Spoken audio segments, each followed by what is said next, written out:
بسم اللہ الرحمن الرحیم۔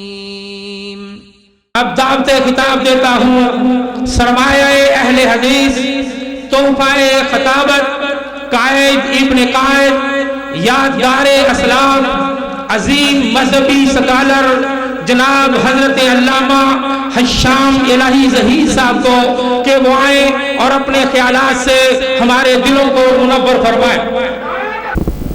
نحمده ونصلي على رسوله الكريم اما بعد اعوذ بالله من الشيطان الرجيم افحسبتم انما خلقناكم عبثا وانكم الينا لا ترجعون۔ معزز سامعین گرامی قدر، سیرت النبی کانفرنس تو ہے اور آپ نبی کریم صلی اللہ علیہ وسلم کی سیرت کے حوالے سے بہت سی باتیں اور بہت سے واقعات اکثر و بیشتر سنتے رہتے ہیں۔ میں آج آپ کے سامنے نبی کریم صلی اللہ علیہ وسلم کے مقام و مرتبے کے حوالے سے نہیں بلکہ سیرت کے ایک خاص پہلو کے اوپر آپ کی توجہ مبذول کروانا چاہتا ہوں۔ تھوڑی کو کم کریں۔ نبی کریم صلی اللہ علیہ وسلم دنیا کے اندر جب تشریف لائے، آپ وہ کون سا نظریہ، کون سا نعرہ، کون سا مشن، کون سا مقصد حیات امت کو بتلانے کے لیے آئے، وہ کیا تھا؟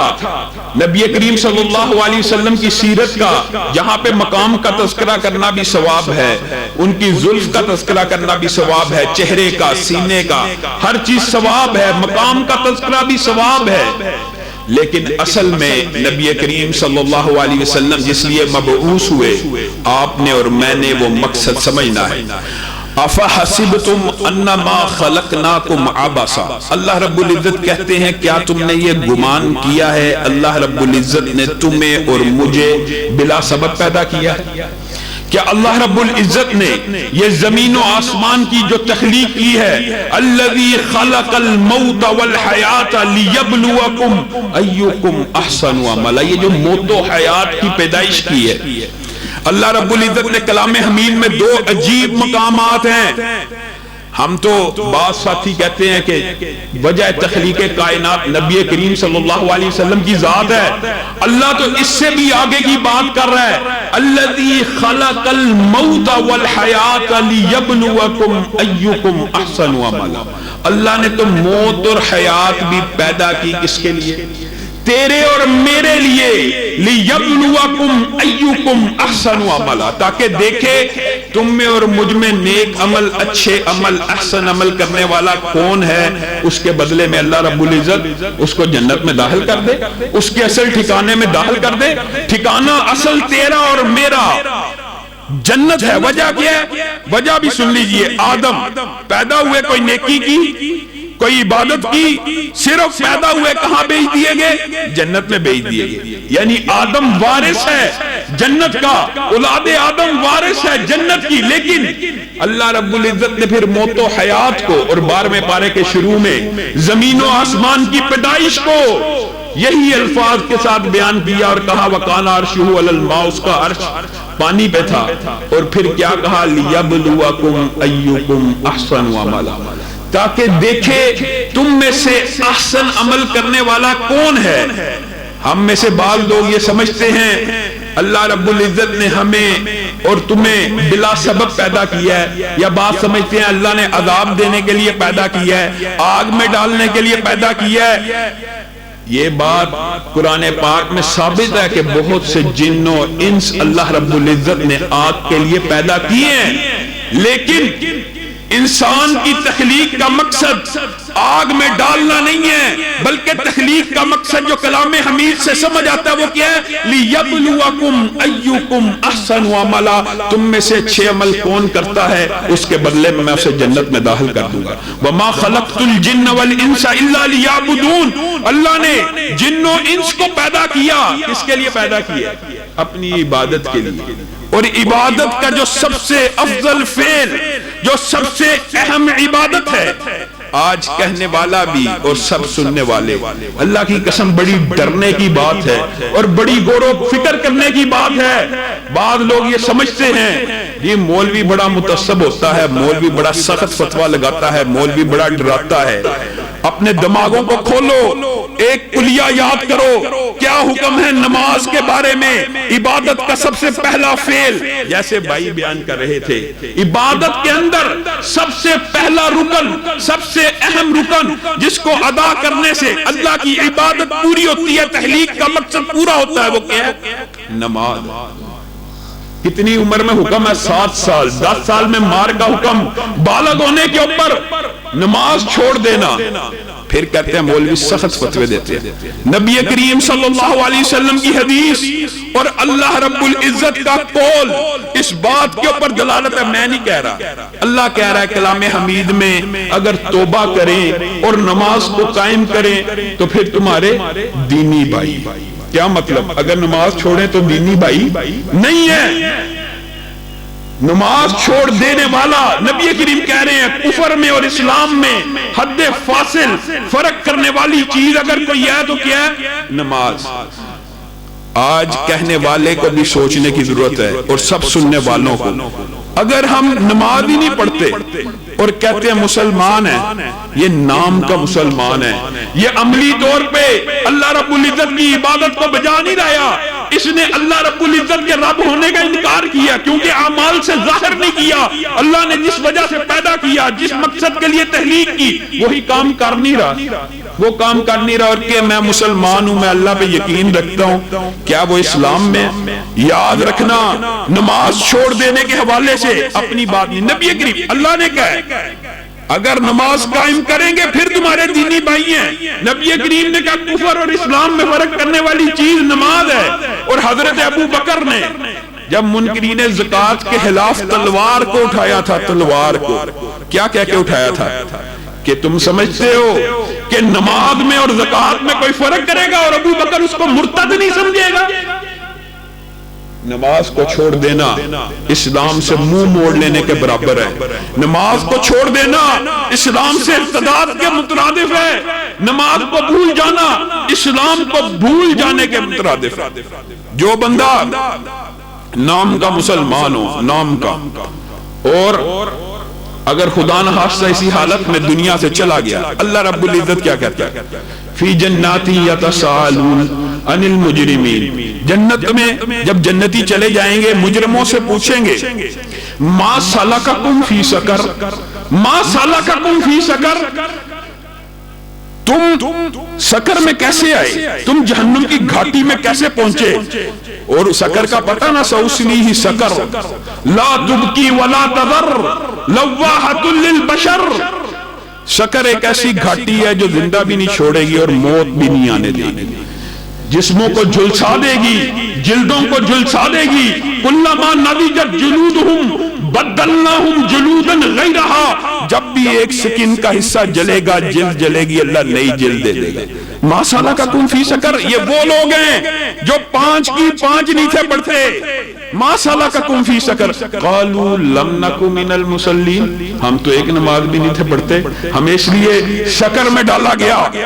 اور بعض ایسے ہیں جو 2 پڑھتے ہیں، 3 پڑھتے ہیں، 4 پڑھتے ہیں۔ کتنی نماز پڑھتے ہو؟ یار 4 پڑھتا ہوں۔ کتنی پڑھتے ہو؟ 3 پڑھتا ہوں، 2 دن بعد 5 پڑھ لیتا ہوں، ہفتے میں 1 دن 5 پڑھ لیتا ہوں۔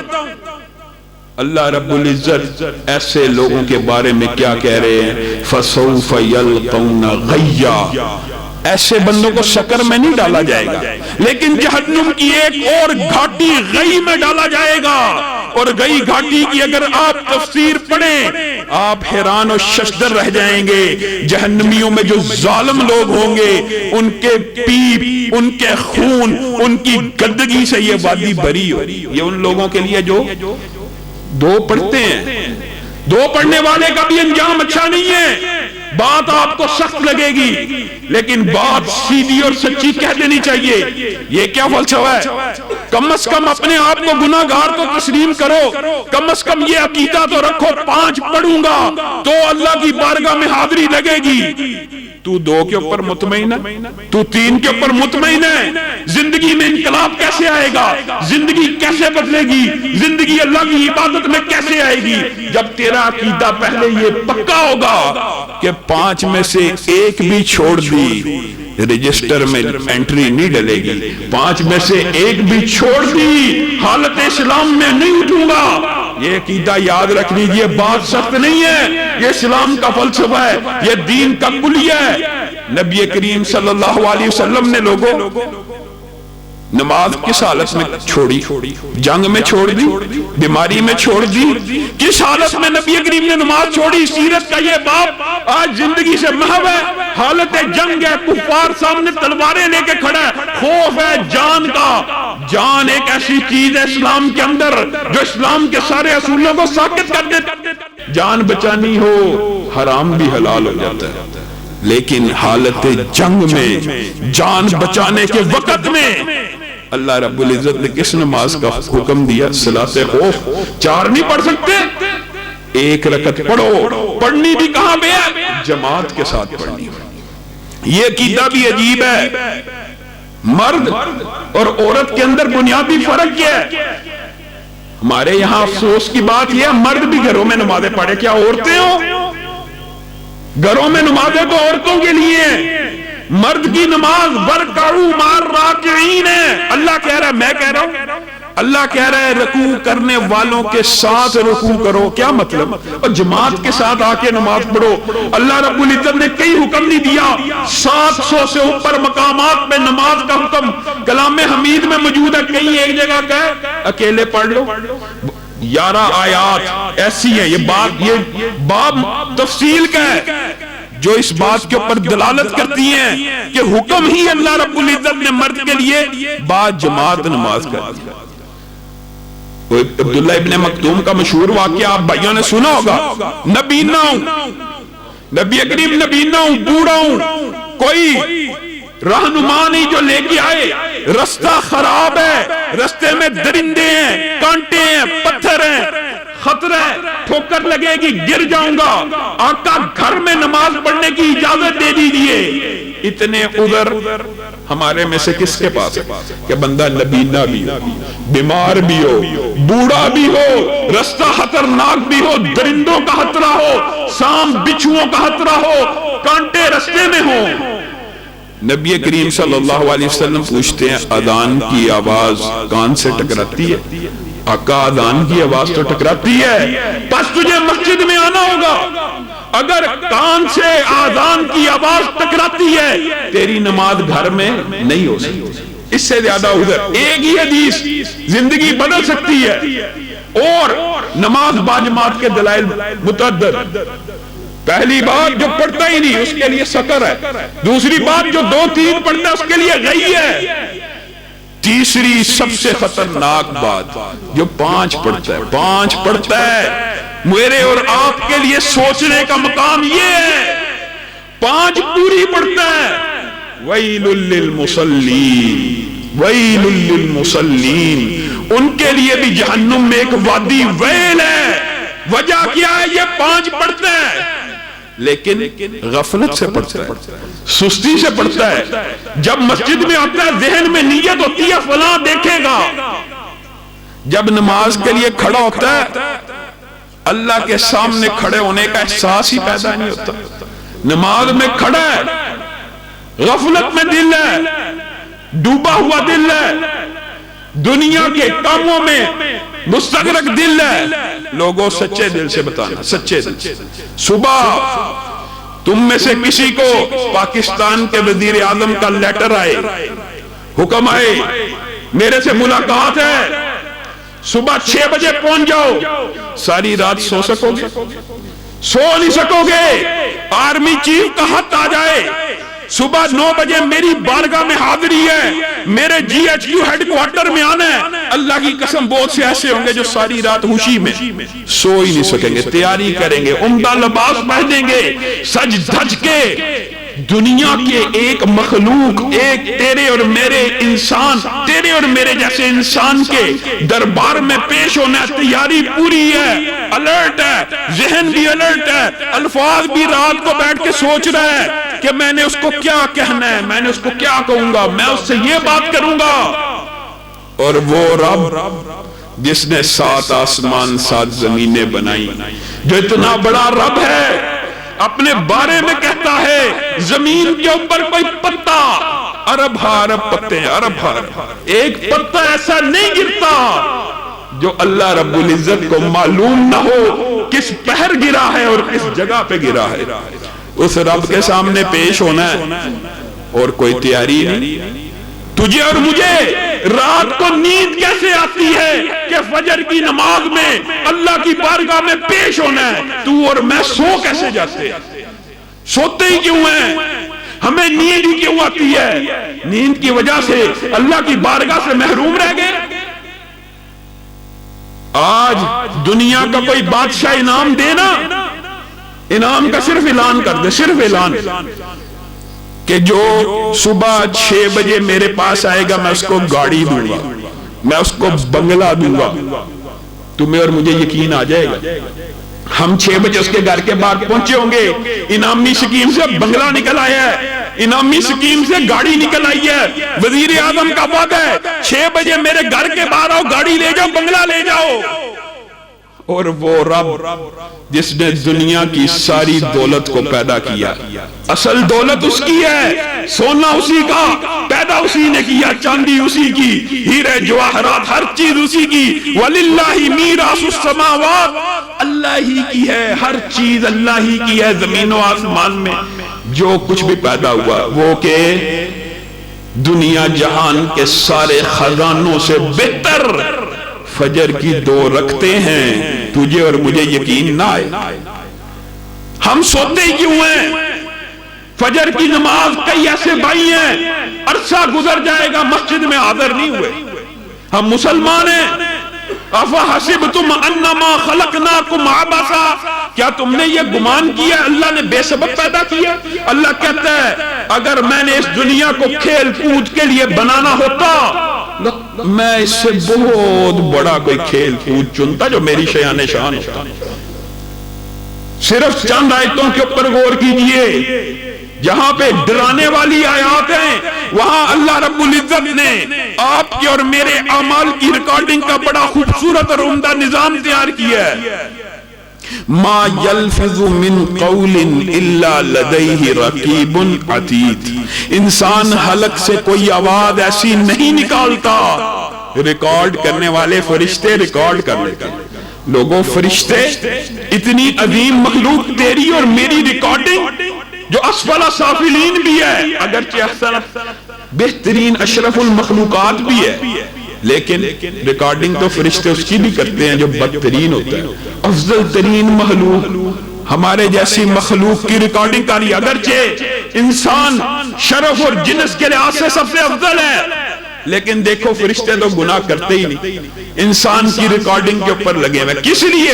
ایسے ہی اللہ تعالیٰ نے یہ سسٹم بنایا، اِذْ يَتَلَقَّى الْمُتَلَقِّيَانِ عَنِ الْيَمِينِ وَعَنِ الشِّمَالِ، فرشتوں کی ریکارڈنگ سے، الفاظ کی ریکارڈنگ سے ہو سکتا ہے کوئی بندہ کہ میں بغیر بولے کوئی عمل کر لوں، اللہ نے اس اشکال کا بھی جواب دیا، تو بغیر بولے عمل کر لے۔ اِذْ يَتَلَقَّى الْمُتَلَقِّيَانِ عَنِ الْيَمِينِ وَعَنِ الشِّمَالِ، جا دائیں اور بائیں والے کی ریکارڈنگ سے بچ کے دکھا۔ کرامن کاتبین ہیں، جانتے ہیں جو تو کچھ کر رہا ہے۔ اسی پر بات ہے، اگر انسان یہ سوچتا ہے میں کوئی ایسا عمل کرتا ہی نہیں جو دائیں بائیں والے کو ریکارڈ ہو جائے، یا میں کوئی لفظ بولتا ہی نہیں، تو اللہ تو کہہ رہا نحن اقرب الیہ من حبل الورید، میرے سے کیسے بچو گے جو تمہاری شہرگ حیات سے بھی زیادہ قریب ہے۔ اور کیا اسی پر بس ہے؟ انسان ابھی یہاں پہ بیٹھا ہوا، کسی بندے کے دل میں خیال پیدا ہوتا ہے آج کے بعد میں نماز نہیں چھوڑوں گا، اور ارادہ کرو اللہ کے فضل و کرم سے آج کے بعد نماز نہیں چھوڑیں۔ عقیدہ یہ ہونا چاہیے کہ 5 نمازیں پڑھنے سے بندہ مسلمان ہوتا ہے، تب بھی اللہ تعالیٰ توبہ کا موقع دیتا ہے۔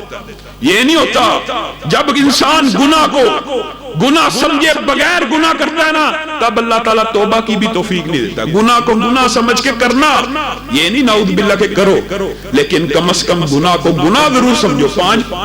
پانچ نہ پڑھنا گناہ ہے, 5 نہ پڑھنے والا دار اسلام سے خارج ہے.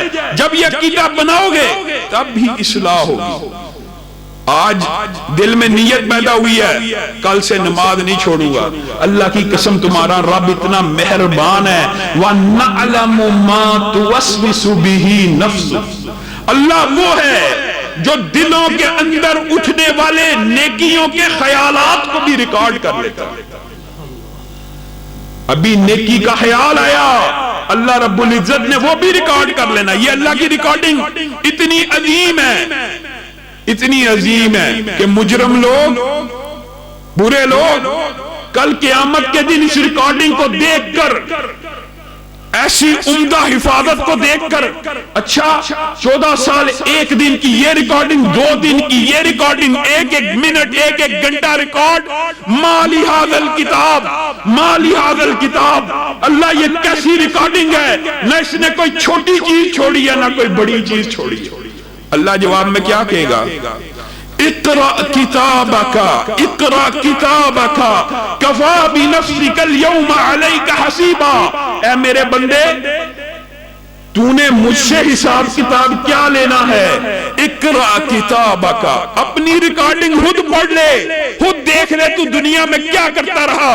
کفا بنفسک اليوم علیک حسیبا, آج تیرے حساب کتاب کے لیے تیری ریکارڈنگ ہی کافی ہے. میزان قائم کرنے کی تو بات بعد میں ہے, خود دیکھ لے تجھے تیرا نتیجہ پتہ لگ جائے گا. اور اللہ نہ کرے, اللہ ہمیں ایسے برے نتیجے سے محفوظ کرے اگر یہ بندہ خدا نہ خواستہ جہنم میں چلا گیا. اللہ رب العزت جتنے بیٹھے ہیں سب کو جہنم کی آگ سے محفوظ رکھے. اور خدا کی قسم جہنم میں لے کے جانے والی سب سے بڑی چیز نماز ہے, سب سے بڑی چیز نماز ہے.